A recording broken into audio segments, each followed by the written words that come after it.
প্রশ্ন হচ্ছে, সন্তু লারমা কি আসলেই ভারতের জন্য বিপজ্জনক কোনো পথে ধাবিত হয়েছেন? সেক্ষেত্রে প্রশ্ন ওঠে, পাকিস্তান ও চায়নার সাথে সম্পর্ক তৈরির জন্য সন্তু লারমাকে কেন ভারতে যেতে হবে?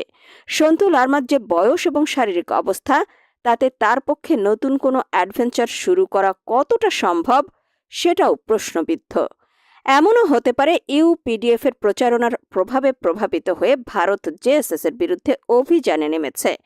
কিন্তু ভারতের মতো একটি বিশাল রাষ্ট্রের সরকার ও নিরাপত্তা কাঠামো এবং দক্ষতা চিন্তা করলে এটা খুব সরল সমীকরণ হয়ে দাঁড়ায়। স্বাভাবিকভাবেই প্রশ্ন ওঠে, তাহলে কি বিশেষ কারণে ভারত সন্তু লারমা ও জেএসএস এর বিরুদ্ধে এভাবে বিরূপ প্রতিক্রিয়া দেখাতে শুরু করেছে, নাকি কোনো বিষয়কে ডিফোকাস বা দৃষ্টির আড়াল করার জন্য এই প্রচারণা ও কার্যক্রম ব্যবহার করা হচ্ছে? পার্বত্য চট্টগ্রাম বিষয়ে একজন পর্যবেক্ষক ও গবেষক